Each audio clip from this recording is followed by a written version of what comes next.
Assalamualaikum warahmatullahi wabarakatuh.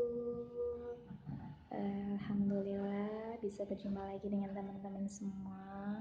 Bagaimana kabarnya hari ini? Semoga semuanya yang di rumah sehat selalu ya. Ingat teman-teman, meskipun di rumah tetap jaga kesehatan, tetap pakai protokol kesehatan ya. Pakai masker, cuci tangan, dan jaga jarak. Sebelum kita mulai pembelajaran daring pada pagi hari ini, marilah kita mulai pembelajaran daring pada pagi hari ini dengan baca basmalah bersama-sama. Bismillahirrahmanirrahim. Oke, langsung saja untuk materi yang usai disampaikan, teman-teman simak ya. Materi kali ini yaitu subtema 2, muatan pelajaran PPKN. Masih tentang kewajiban warga negara yang baik, yaitu seluruh hal yang wajib dilakukan untuk mendapatkan hak dari negara yang ditinggalinya. Peran warga negara itu dilakukan dengan kemampuan masing-masing dalam setiap orang agar mendapatkan hak sebagai warga negara yang baik. Contoh kewajiban warga negara berdasarkan Undang-Undang Dasar 1945, yaitu diantaranya Undang-Undang Dasar 1945 Pasal 27 Ayat 1. Segala warga negara bersamaan kedudukannya di dalam hukum dan pemerintahan dan wajib menjunjung hukum dan pemerintahan itu dengan tidak ada kecualinya. Undang-Undang Pasal 27 Ayat 3, setiap warga negara berhak dan wajib ikut serta dalam upaya pembelaan negara. Nah, itu adalah contoh kewajiban warga negara yang diatur Undang-Undang Dasar 1945. Bangsa yang berkembang dan maju adalah suatu bangsa akan berkembang dan maju apabila setiap warganya menjalankan kewajiban dengan bertanggung jawab secara utuh. Jadi, negara akan berkembang dan maju apabila setiap warga negaranya mempunyai sifat nasionalisme terhadap negaranya. Nah, untuk yang selanjutnya yaitu kita masuk di materi hak, kewajiban, dan tanggung jawab sebagai warga masyarakat. Hak dan kewajiban serta tanggung jawab adalah hal yang berbeda dan saling berkaitan dan tidak bisa dipisahkan. Hak dan kewajiban mempunyai sifat kodrati yang melekat sejak lahir. Hak dan kewajiban dilaksanakan secara tanggung jawab. Nah, seseorang yang tidak melaksanakan hak kewajiban dengan seimbang, maka seseorang tersebut dikatakan tidak bertanggung jawab. Oke, kita bahas satu ya. Hak warga masyarakat.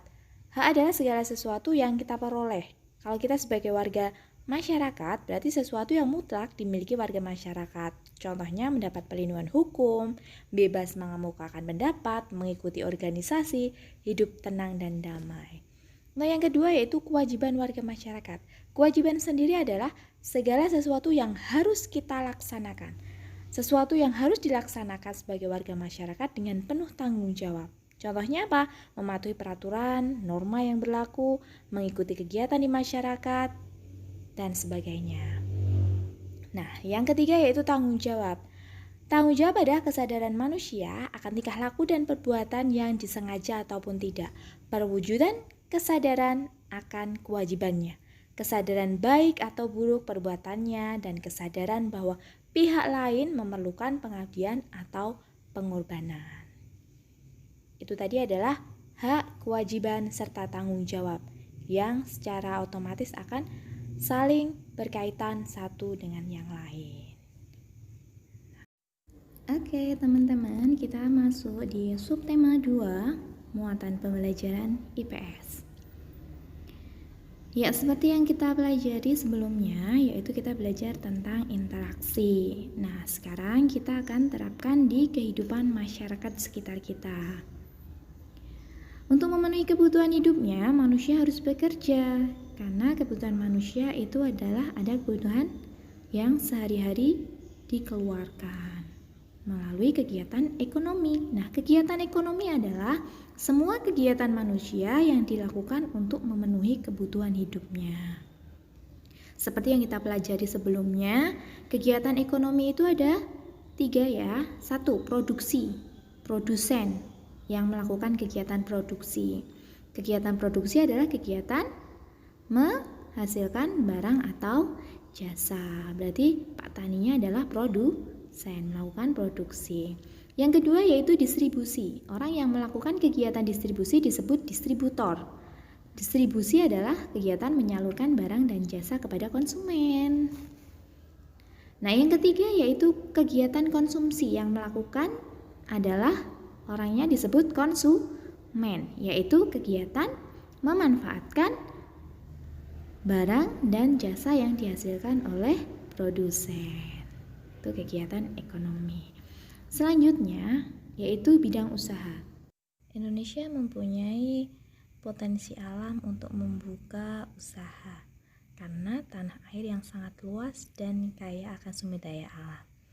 Nah, di sini ada bidang usaha. Kita mulai dari pertanian. Pertanian itu menghasilkan jagung, kedelai, ubi, sayur-sayuran, dan masih banyak lagi.